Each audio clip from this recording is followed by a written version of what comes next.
Thank you so much for joining the Wild and Precious Life series. I'm going to go ahead and own it. If you're watching this, may sneeze at some point. I am a little under the weather. So if there's a random mute, you keep watching the video, this recording. Um, but we are here doing what we do every week, which is bring you talented poets to share their work. Um, I do want to recognize Cara Dad. My good friend Cara Dad was not able to make it tonight. Send her some good energy. She could use it, but we will reschedule from her latest book. She was quite sad and asked me to pass that along to Teresa and Hugo that she was sad she was not going to be reading with you tonight. Um, so our first reader of the evening is Hugo dos Santos. And I thought what I would do tonight, as you know, if you've been to the Wild and Precious Life series, is I don't read bios for introductions. I'm just not that kind of homo. I like to do things a little different. But I thought tonight, since Teresa and Hugo have both of these books won an award, I thought I would read what the judge had to say about them since we have that theme. I'm gay. I love a theme. Y'all know that when I can connect things together. So that is how I'm going to introduce each reader tonight. So Hugo's Reduction in Force won the Mary Sarton New Hampshire Poetry Prize. And this is what Judge Anthony Walton had to say about the book. In a literary moment when so much lyric poetry seems preoccupied with private experience and ready-made epiphany, Hugo dos Santos' Reduction in Force is revelatory.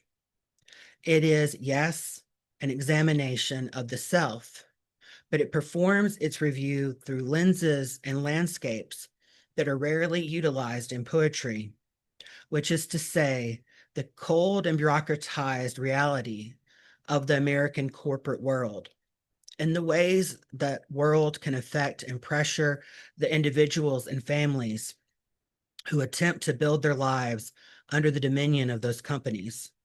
Dos Santos maps the experience of a true believer who must come to terms with the betrayal now inherent in what used to be known as the American dream and work through the humiliation of starting over.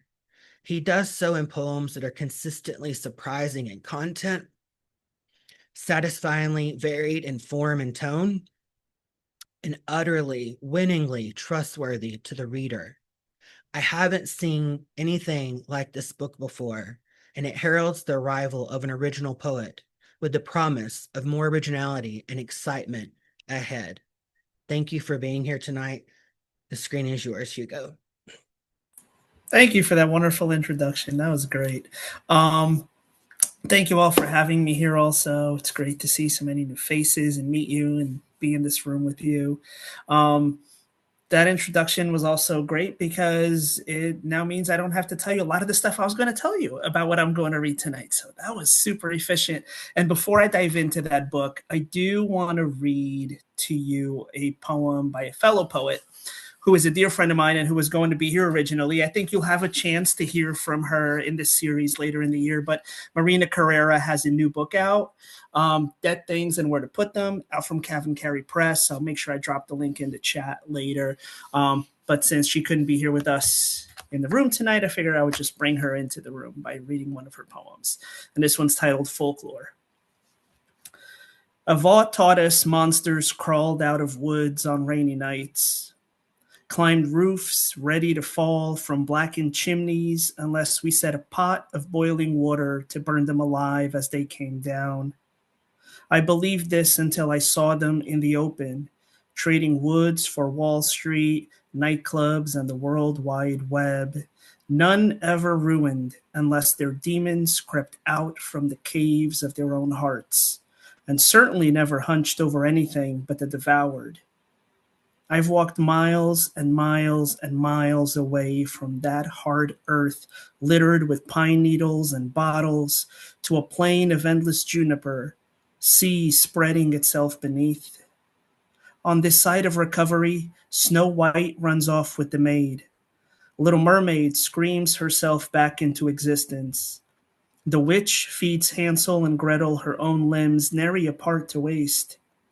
In the Church of Make-Believe, a holy mother recites psalms with blade in mouth, our fists clutched and candlelit. Such crazy talk, women with wolves for husbands say. Folklore, that you walk out of the forest the same way you walk in.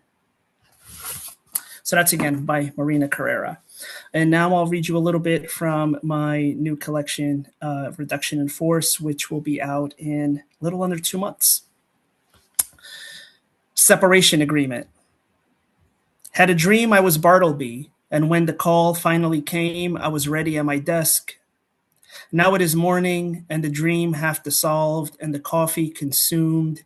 3 kids dropped off, and I sit ready for the erasure to come. Anticipation is a kind of sentence. I am 2 cupped hands predicting their freight. The far side of my thoughts running, thoughts like a wild, waiting thing, desperate, hopeless, thoughts that whisper, I'd prefer not to.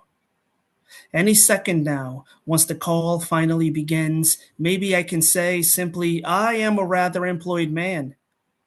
I practice this response into the black mirror of my second monitor. When the moment comes, when they let me go, today will be the last day, though the calendar still schedules weeks of pretending. For now, I wait in the video call lobby for what I am certain is coming. Hold, it will not be long now. In just a few minutes, I will be Bartleby, denied and denying even a thin or hollow kind of humanity. First day. I used to think of beginnings as promises, used to think of promises as commitments. These days as more like effects, something delivered to close the conversation. Imagine logging in on a new computer from the same chair I used when I was at the previous job, our third baby imminent, and a new title, email address. This is the magic of remote work, something my family did not imagine arriving in this country all those years ago. There was such light in the house that morning, as if the windows were suddenly larger, or me with the gravity to bend, pull in the rays. That first day held such promise, and I really believed I could save the world from my desk.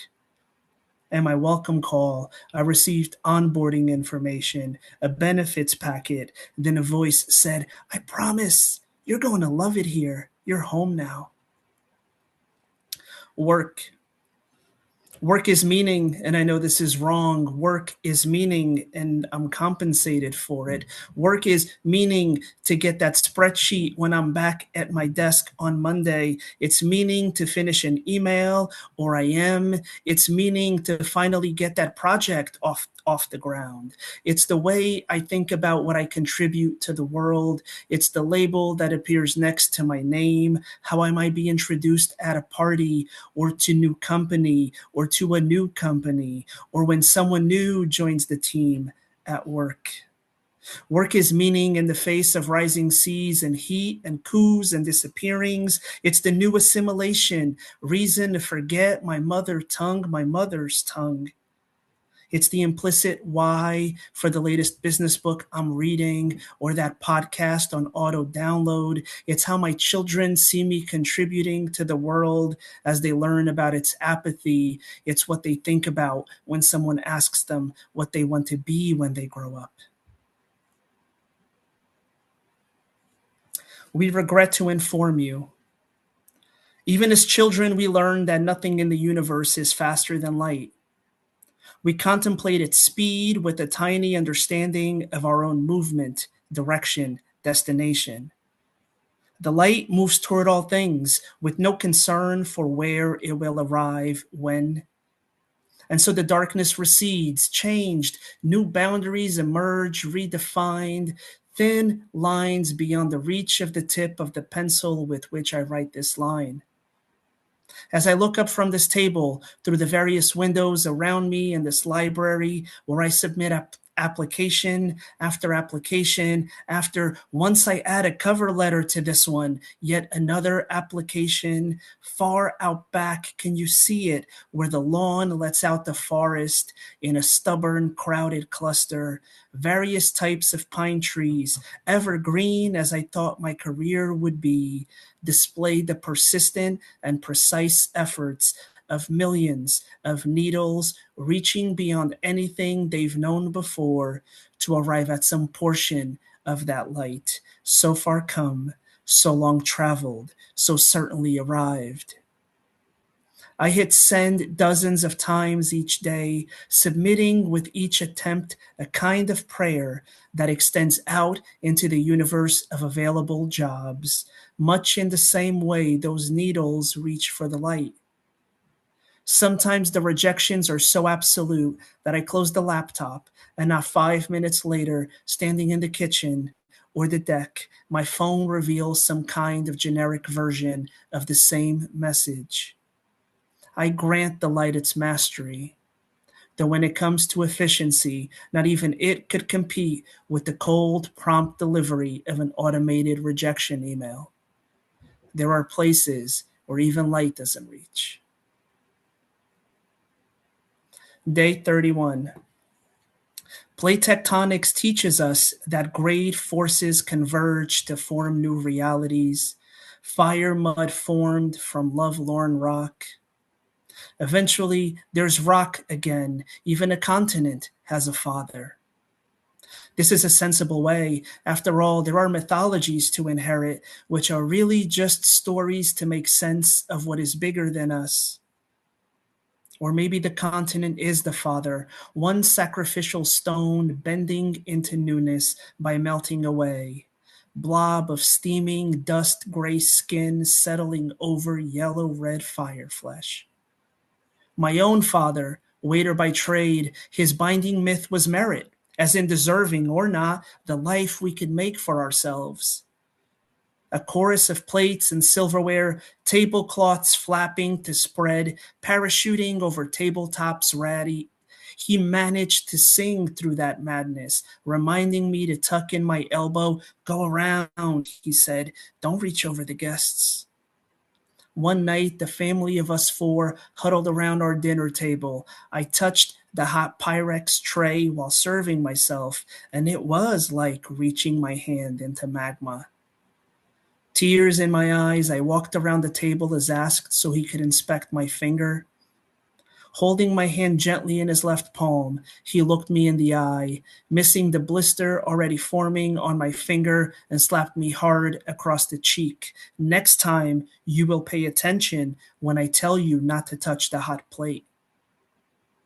I understand now writing this his fear, a son who won't listen, wandering toward danger despite the warnings, signs. My father had fire like that, walked out of many jobs because they didn't respect him, because they didn't restaurant properly, because he deserved more, better, because dignity is the most important myth your children can inherit. In many ways, he was the anti Bartleby. He was fully himself when we lowered him into the ground. And I'm going to finish with a very short one titled Rest Day. I found a spot in the room we never use. Good lighting, a chair seldom claimed. For all the time it's been here, I didn't know it could fit so right. There's a recent novel I've been meaning to start. After a while, the pages don't hold me, so I am napping before I realize it's fine. I am no longer the kind who needs to finish a book. In the afternoon, I put out the cutting board and chop vegetables for a base. I still love meals that stop everything. I planned this day to break the new routine. I would not open the laptop. I would not answer email, though the idea of doing nothing was more appealing than its practice. All day long, as I watch from inside, shadows traverse the yard in a direction opposite the sun. And what other thing can do that? Move the world opposite itself. Thank you. Thank you so much for that. I put the pre-order link in there. So please, please, everybody, you're a writer, you know this. If you're here as a poetry lover, then I'll remind if you don't, that pre-order period is so, so important. So if it is within your means or budget, give a pre-order today. Or as I always remind people, if it's not in the budget, don't feel pressured. I just That's ask maybe right. keep a list of people here that have been at the Wild and Precious Life series and order their book when you can, or go to your local library because you can make a request, get your book stopped. So, tonight, what I'm going to do is we are going to do a giveaway for each person, for each reader tonight. So you're not going to get Hugo's book until April. So just remember that. But we are going, the Wild and Precious Life series is going to give away one copy.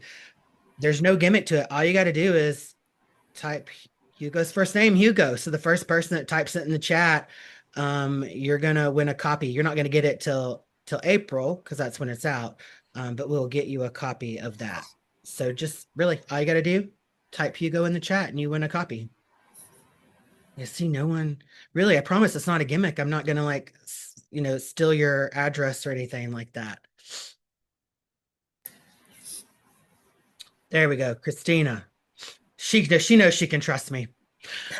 Christine, I have your contact information, so I can slide in your email account. So we will get that happening for you. And thank you, Hugo, for mentioning Marina. I should have mentioned that with Care Dad.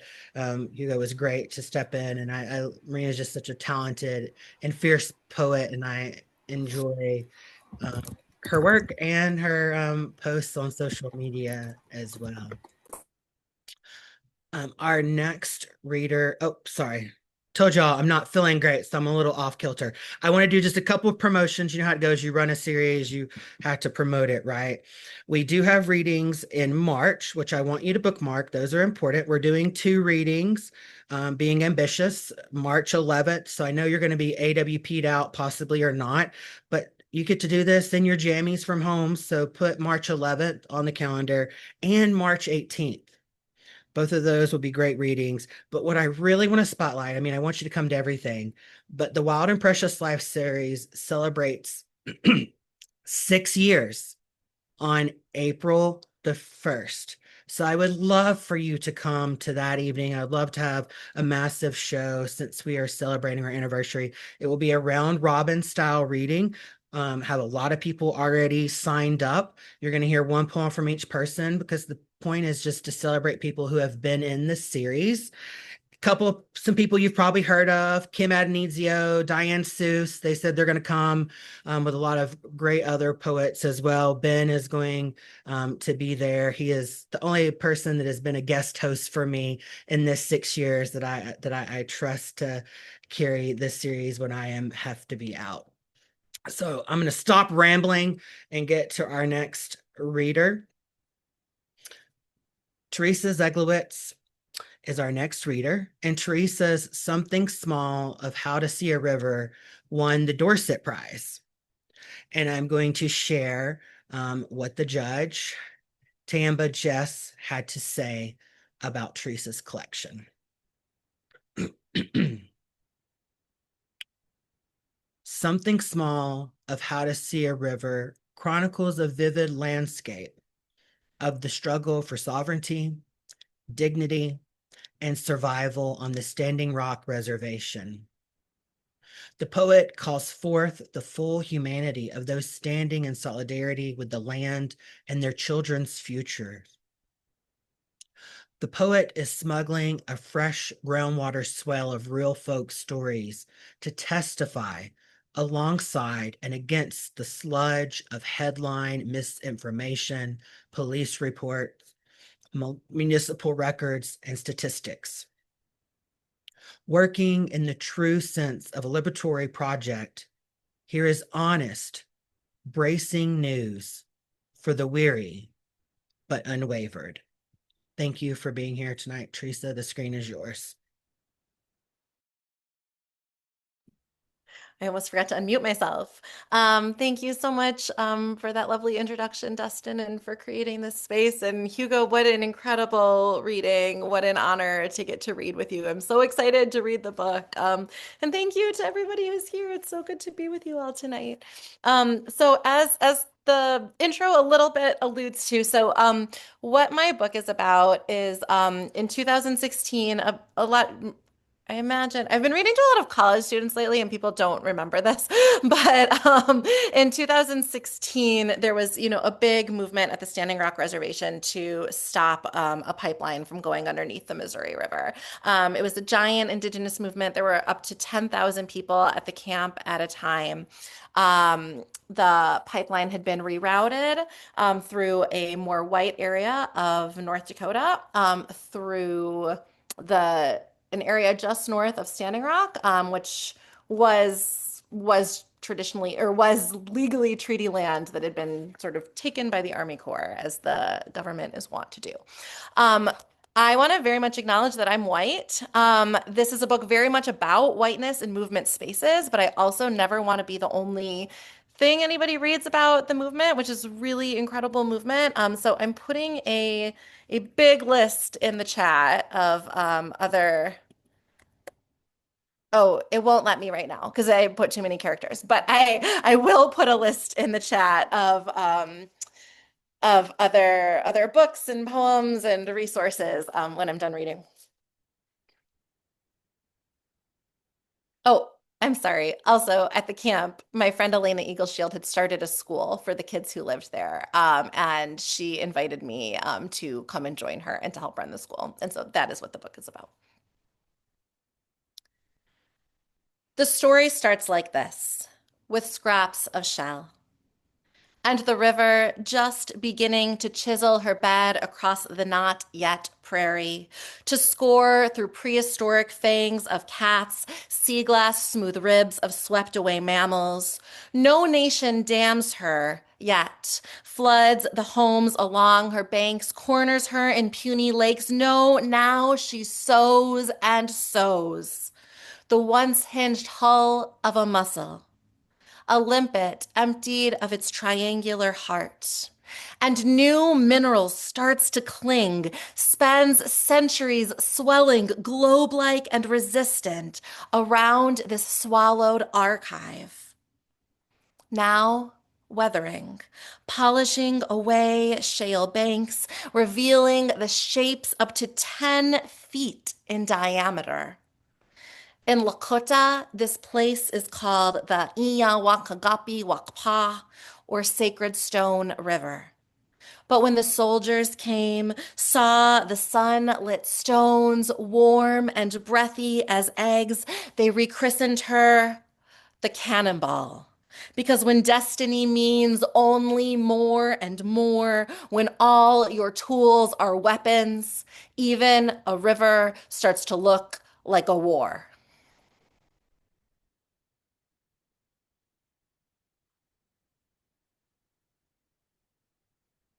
Sorry. Okay. On building a school.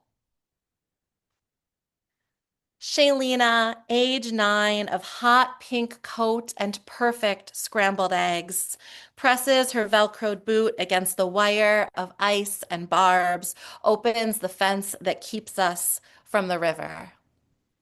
She tells me what she heard about the sacred objects, returned by the county after the raid. Hand-fringed hide of the chanupa bags, deer given skin of the drums, stained yellow with the piss of police.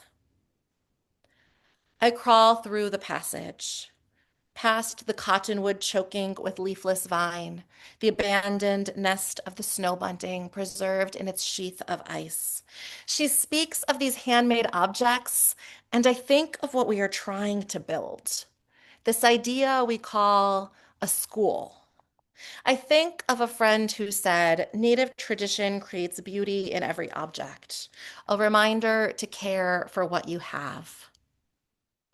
I've spent years with the disposable test booklets, the tiny eyes of each multiple choice, classrooms with 4 reliable walls.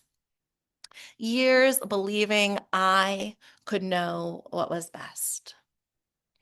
Shaylena of six sisters, of telling adults to stop screaming about cops and scaring the kids, leads me down a sandy slope, away from the road that spins with pickup trucks packed with lumber, ladders, tent poles, these fragments that will rebuild the homes that were taken last week, rebuild homes we all know may be taken again.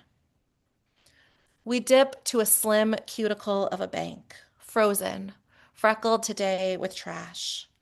Months ago, the kids built a ramshackle bridge here, the driftwood glittering jade with algae, the splintering damp in the sun.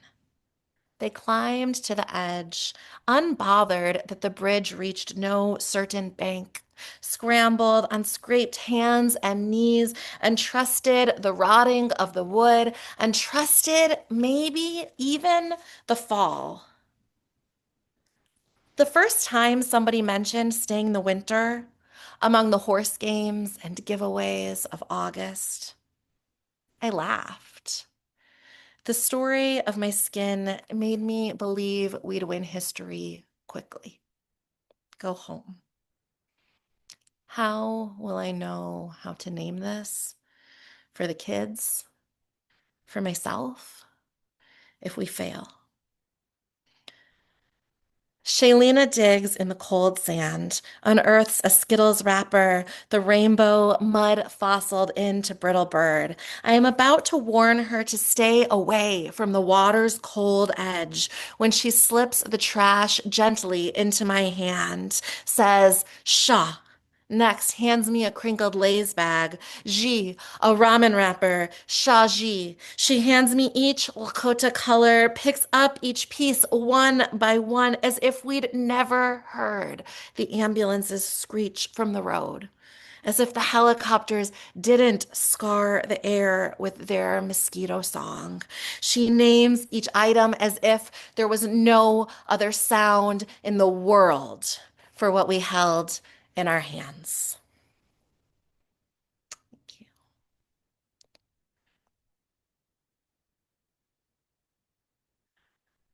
Um, I'm going to read a poem. Um, One thing I have been struggling with right now, is trying to figure out, exactly what it is in this hellscape of fascism, right, that I'm supposed to be doing, and this pressure of feeling like you can never do enough. It's never possible, and I keep trying to remind myself of how also egotistical that is in a way, right? Like I can't do everything, right? We have to do the thing that we can do, and so I've been reading this poem a lot lately as a reminder to myself. There was a really big moment of police violence where they came and cleared out a part of the camp that had been in line of the path of construction. Um, Ochetti, the day after the clearing of Treaty Camp. We've been told hundreds of arrests, held in dog kennels, strip searched, told even grandmas praying and smoke haloed from a nipi were thrown to the ground. Told the pipeline will cross the road to Cannonball Ranch, touch the untouched sacred sites by Wednesday. We've been told that we lost. Still, the kids need breakfast. Somehow, the sun rises over the walk from closed cook shack to closed cook shack, sky swollen as a bruised plum, purpling the smoke of the teepees.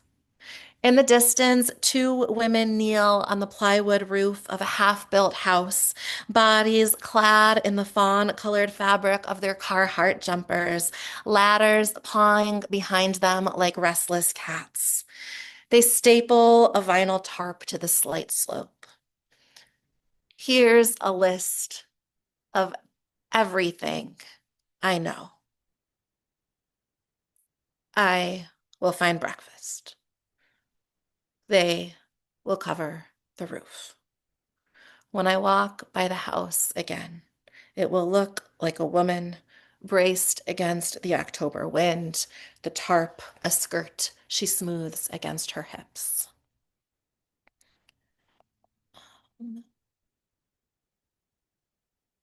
All right, I think I am going to read one more. I'm sorry, I left my usual reading book um, out of town, and so I'm like having to flip a little bit more than usual. All right, this is my favorite poem to read because I think another thing I have been trying to remind myself a lot of lately, and another thing that I feel deeply committed to, is joy and resistance work, right? And not just the kind of joy that's like go home and take a bubble bath, although that's important too sometimes, right? But joy in the work and joy in each other, and a really good way to remember that is to hang out with like 9-year-olds, you know. So just a quick context for this is I drove this like really terrible car at the camp. It was like a centuries old like Pontiac vibe. Like the muffler fell out. Someone like tied it on with like a iPhone cord, right? It was bad. But the kids were obsessed with it. They like wanted to be in it all the time. I also sometimes had to go to the like local casino just to use internet, right? And that was another thing. They were like, we know you are going someplace that has grilled cheese, and yet you are leaving us here, right?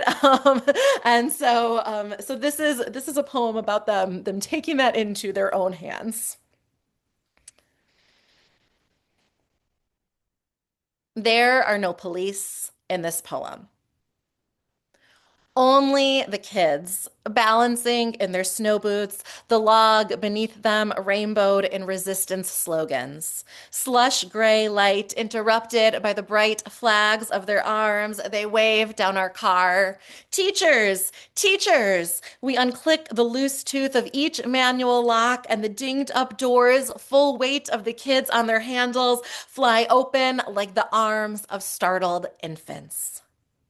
There are no police in this poem.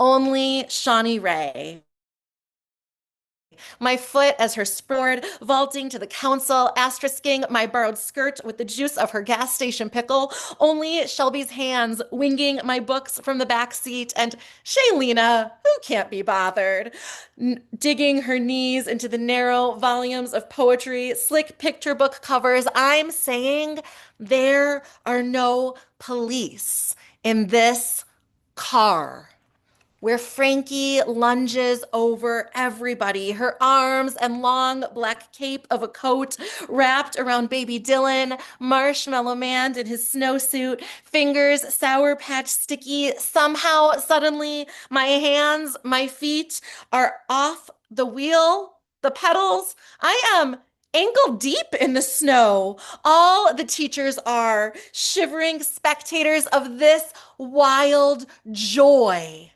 And I can see it doesn't belong to me, but I can love it anyhow.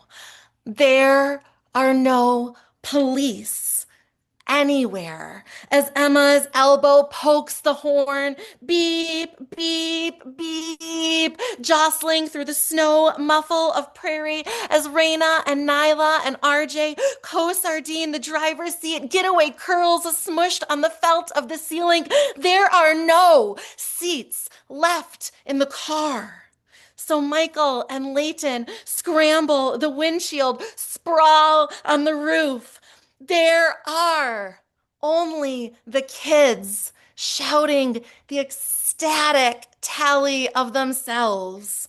1, 2, 3, all the way to 14 as they take this frame that looked so inflexible and there make space for each of their bodies. Thank you.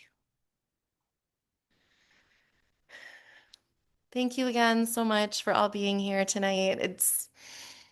I don't know, just means so much to be together and to be in community. Thank you for that reading. I'm gonna put the link in again. So, like I said, we're doing a giveaway. All you gotta do is type Teresa's name, and I better not see an H in the place where I'm gonna put it. Appreciate that. It's really simple. Just type Teresa's name, and you're gonna um, win a free copy of this book. And again, not like, keeping your information on file. You'll get the book. So write her name. And again, just as a reminder, we have two readings, as I said, in March, the 11th and the 18th. And then our 6-year anniversary, which will be on April 1st. So I do hope that you can make it. Don't want anybody's money, but what I would love from you is, if you enjoy the Wild and Precious Life series, is just to mention it on social media. And Bergie, I saw that you won, so I'm putting the email address. So shoot me your address so I can make sure you get that book. Again, don't want your money. Just say something about the Wild and Precious Life series. If you enjoyed tonight, give a shout out to Teresa and Hugo. It's a what is it? Two birds, one stone. I'm sorry, the medicine, y'all. Getting to compliment the people that read tonight, promote them, but also promote the series. So just say something, whatever social media we're on, Instagram, Blue Sky, Twitter, Facebook, tag us so that people can know about the series. That is the best way. Word of mouth is the best promotion. And that's all I want. I don't want your money, except remember, Ben dropped something in the chat that I wasn't aware of, that a lot of library systems, you can actually put your book request in on their website. So check out your local library online. Also go visit in person, but check out online and request books that you heard tonight by Teresa and Hugo. So with that, thank y'all for bearing with me. I know I'm a little more rambly than usual. My voice is cut out a little more. So thank y'all for putting up with that and supporting the Wild and Precious Life series. This series means a lot to me, and so I don't know about y'all, but I really needed some poetry tonight. And these two fabulous writers have inspired me. I'm gonna have trouble sleeping now until I take the NyQuil to knock me out. But thank y'all so much for being here. And I hope to see you in March. And if you're at AWP, I'll be there. So if you see me, please grab me. I'm a hugger. You have permission to hug me if you're a hugger. I also do fist bumps and elbow taps as well. Or I can just get really butch and we can do the eye thing or something. I don't know what straight guys do. But please say hi at AWP. And with that, I'm going to shut up and just close it out with saying, remember, be kind to others, but also be kind to yourself right now. We're putting ourselves through a lot. This is an emotionally tolling time. So please be good to yourself as you are also being good to others. And I hope to see you at AWP or at a reading in March. Good night, everybody. Good night and thank you. Good night.